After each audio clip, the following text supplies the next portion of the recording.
We can talk about relationship with so many different, from different aspects, in relation to different subjects. But in this retreat, we talk more about relationships, human relations, in relation to the self-image. We say in the past lectures, talkings, I don't like to call them lectures, meetings, that every human being made a mental image, imaginary image of himself and of others, based on the ideas and opinions of others, or better to say, our own opinions about the opinions of others. We are a collection of opinions and ideas of others about ourselves. We talk about the fact that the main contributors to this self-image with their opinions was our parents, but also neighbors, friends, colleagues, teachers, partners. They have contributed to with their own ideas and opinions. We talk about it that from a very early age, with our actions, ways of talks, attitudes, we pay attention that we create reactions.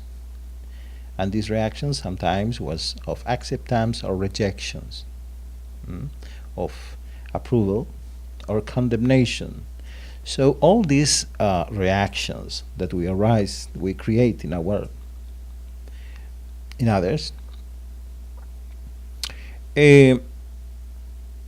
push us to understand what is the role, what is expected from us to be, what is the role that we have to take in life in order to create the reactions that we want. Of course, generally approval, acceptance, not to be rejected, not to be condemned. If we want to be accepted, we should be in certain way.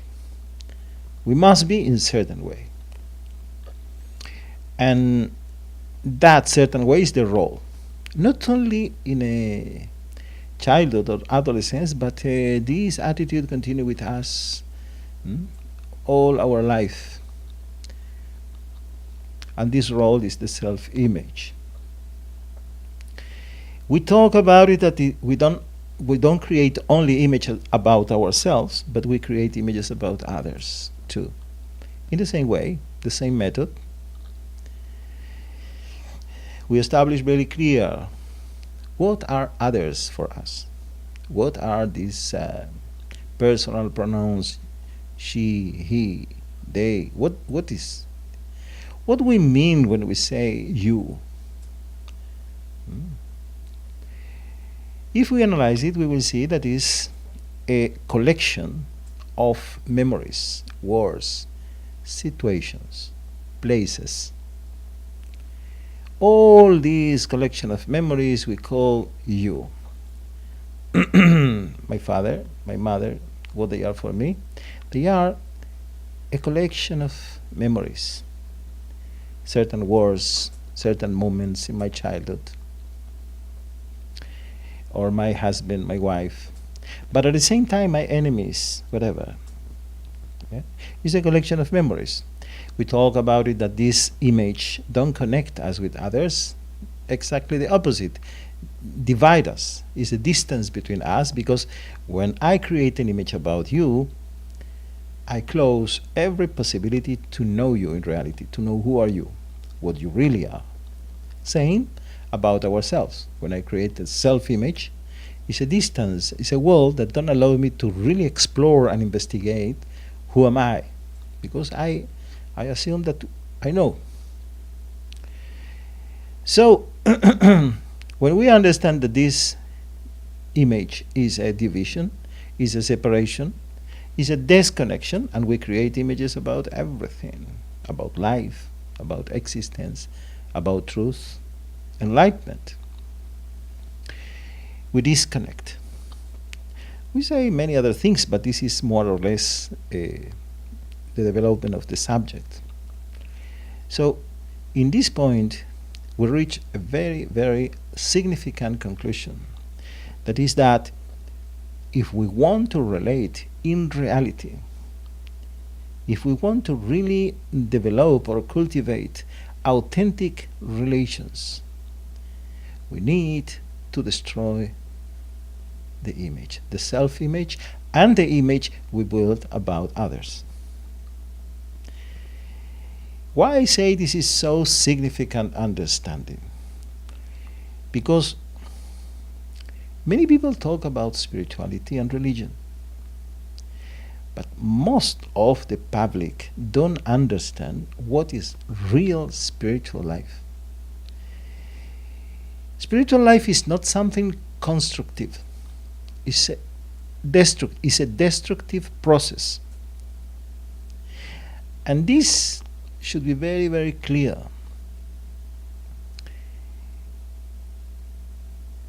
It's a process that is against me as an ego. Spiritual life is against you as an image. It's against you as you think that you are. It's against what you believe you are. This should be understood, because so many people still don't understand that real religion is the death of the seeker. Only in certain moments when people feel that wow, I need to renounce to this, renounce to that, to give up my past conclusions, to give up so many things, people don't like it. And then people begin to build their own ways that usually you save the ego. You enjoy it. Many people call it spiritual life, and the only thing that happens there is joy. You enjoy it from this, enjoy it. But nothing touch the self-image, nothing touch the ego, or what you think that you are. You continue to be the same. So, this point should be very, very clear, that in some we begin real spiritual life, serious religion, only when we begin to work in a destructive destructive direction of the ego. When it's against the ego, it's against you as a egoic entity or egoic phenomenon. We see many, places where they talk about spirituality. Everybody is happy. I keep your ego, you keep my ego. I don't act in such a way that you will see your image. And same thing you to me. We become friends and we enjoy, but no, we don't really act in the direction that we need to act. And this is the seriousness of spiritual life. Spiritual life means you are disappearing as persona. You are disappearing as an entity disconnected, separated from universe, from others. This should be very, very clear. But how can be destroyed the ego? How can be dissolve this self-image or mental image, imaginary image? See, the image is made of, we say many times, opinions, ideas of others that we memorize. We make images through memorization of moments, words, situations. So, That means that when we go and experience in life, we record. Like a camera.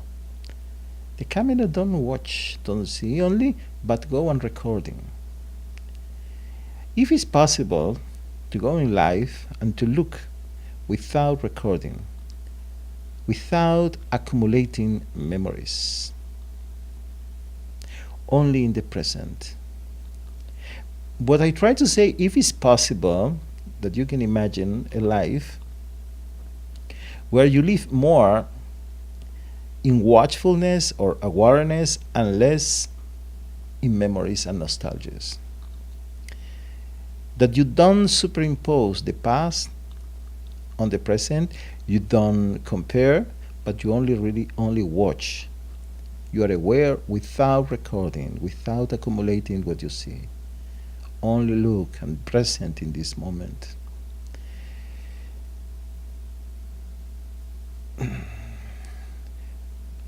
Memorization. Memory is thought. That is the reason that we talk about a mental image. Mental image, because the process of create an image happens in the mind, is mind, is thought, thinking. Memory is, is thinking is the contact of memory with the present, with the reality. So the image or the ego is thought. Thought cannot stand when there is attention.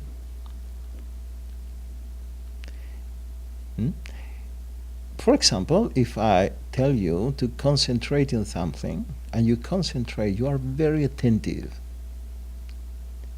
in this moment to some sound or noise like this. Very attentive.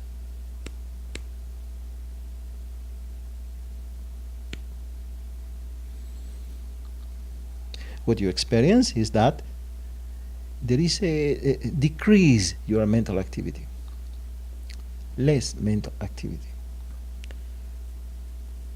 Less mental activity means less image, less memories, less past, less mind, less image, less ego. That is the reason that Patanjali Maharishi say yoga chitta vritti nirodha, means yoga, or the union, this union that is enlightenment between you and yourself, between the part and the whole, the drop and the ocean, happens with a cease of when the mental activity ceases, stopping, no more vrittis, no more thoughts, because the image of what you think or what you think that you are is thoughts, vrittis. So, but the understanding that thinking or thought is lack of attention. When there is attention, there is less thought, totally attentive, no thoughts at all. So the destruction or the disappearance of the image should be a state of totally attentive, totally attention. That you don't record, you don't memorize, no memory, no recording, no accumulation, but only attention, only watchfulness. That is a state when the image or what you think that you are and others, about your self-image and about others, disappear, dissolve.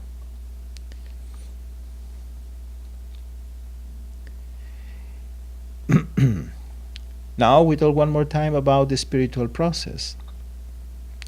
The master, spiritual master, and the ashram have only one direction, that is the annihilation of the image. And we assume that people who go to ashrams or live in an ashram is because they go in the same direction, that is the annihilation of the image. But we need to be attentive to a process that many times happens, that people feel certain attraction for ashrams, Sanskrit, Hindu music, so many things, the incense, and all these things, and the spiritual image, all these things attract certain kind of people that the spiritual image have something to do with them. And then, without pay attention, many people become near to spiritual life, spiritual books, or religious people in order to nourish their spiritual image, so-called spiritual image. That is a absurd. Spiritual image is two things that are totally in conflict: spirituality with an image. These kind of people will become in contact with a spiritual master. If he's a not so real teacher, they will have no problems. They will be very happy, and the teacher will be happy to bring whatever they want in order to nourish their image. More methods, more mantras, and more, some spiritual names, and everything is okay, no problems. But if they have the fortune to meet a real spiritual master, then that spiritual master will not take place. It will not take it will not be associated with nourish of the image, but he will try to show you your wounds, from where you work, from where you create your image, and what are the reasons that you create this image. And most of the people will don't like so much this kind of work, because it's against you, and you have a spiritual image. And then we see this story so many times happens, time after time, that and then egos, or the master is bad and I am good, or I am bad and the master is good, so the master is bad, because this is the only way that I have to arrange the things. But this phenomenon happens because spiritual life, religion's life, is much more difficult than what we think. It's against us. Is our disappearance. So all this come out of of this fact.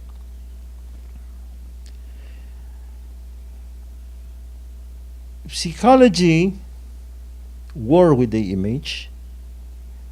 In psychology, we see that there is a war with this, but try to improve, to reinforce the self-image, the self-esteem, and it's a good work, fantastic work.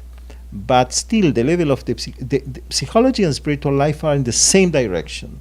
But for psychology, it's enough that you are normal and you can adaptate to society. You can adapt yourself to society. You can fit with society. To work, to make family, that is enough to bring you to the level of normality. Spiritual life take the same direction, but is more ambitious. Want to take you to the supranormal state, beyond the mind, beyond the image. It's not enough that you have a normal image, a normal ego. He wants you to discover your reality, your authenticity, beyond the ego. So this is the two different directions, same directions but different, seems a different, how we can say, aspiration. Yeah?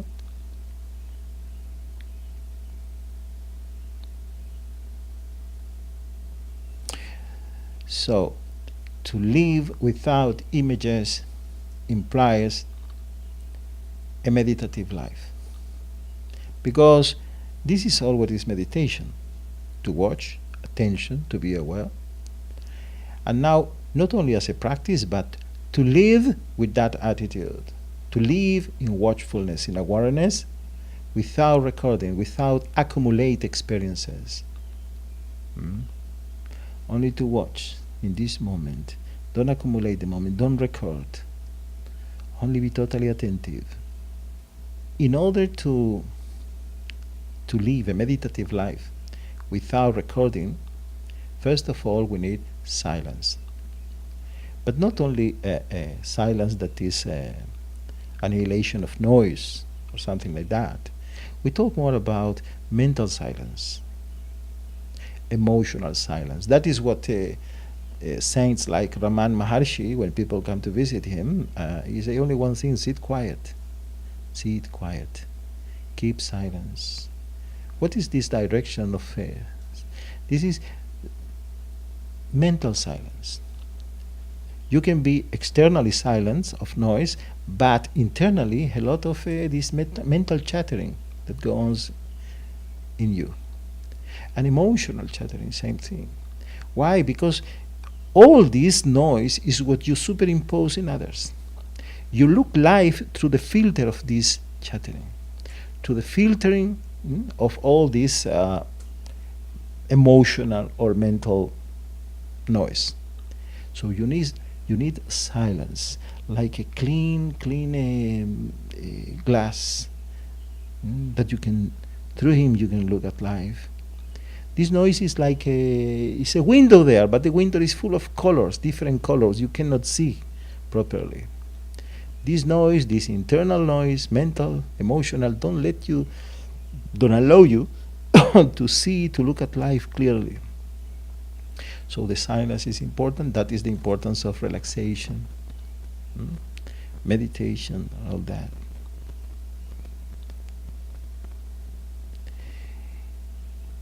To look at reality without images implies something very, very important, that is not to try to alter the reality, not to try to change reality, to give up all the efforts to change what you see as you see, what is as it is. We look ourselves in a mirror. This is what is as it is, but you don't accept it. You want to change it. You want to change here or there, a diet, or change there, or to put a little color there. You want to change yourself. Same thing. You go in life and you see reality, you experience reality, but you are busy to change it.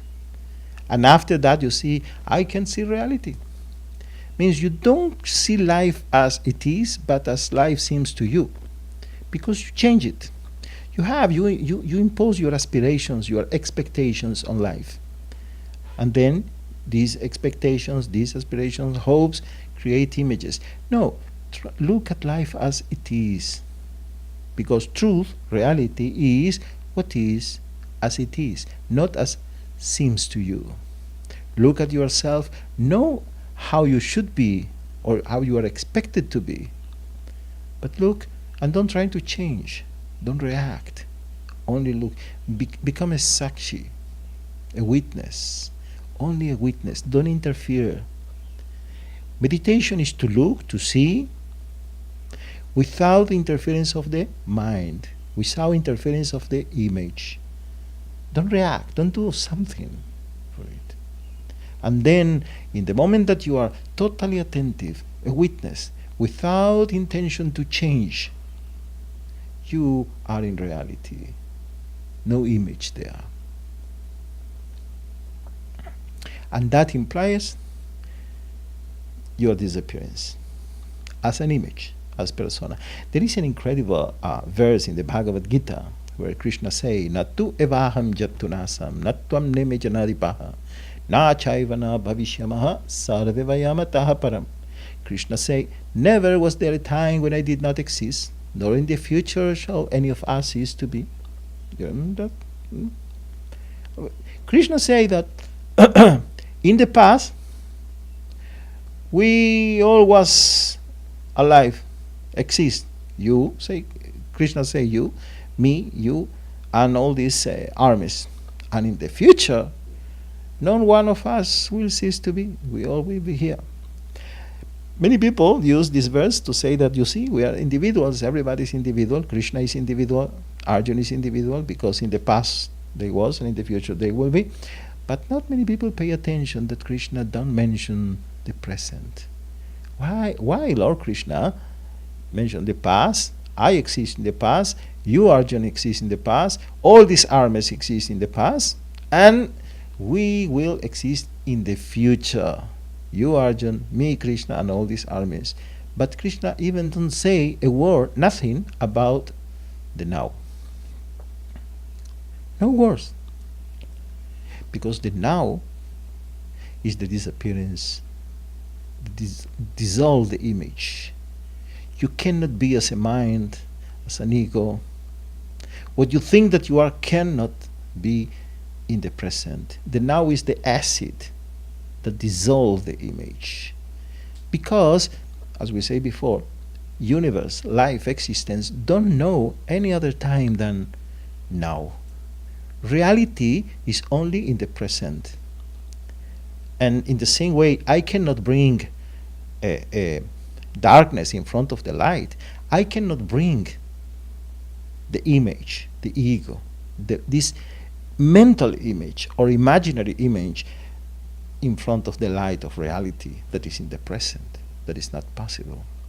So, dear Arjun, in the past, in the nostalgias, you, me, all these armies can be alive, can be present. And in the future, in our hopes, expectations, ambitions, imaginations, you, me, and this army can exist. In the past and in the future. But in the present, it's not possible. In the present, there is nothing to say. There is nothing even to think about the present. In the present, all these reality of names and forms disappear. The present. What is the present? What is the now?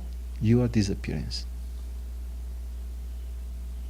The present is reality, and reality is your disappearance as a dream. You as an illusion, you as a dream, die. And this is reality. And this is our fear of reality as an image. Because you are the image, never forget. You are the image. It's not something that you have, you are. And then is your fear to be in the now. Your rejection of the now. You don't have an acceptance for the now. Because you know that the present is your killer.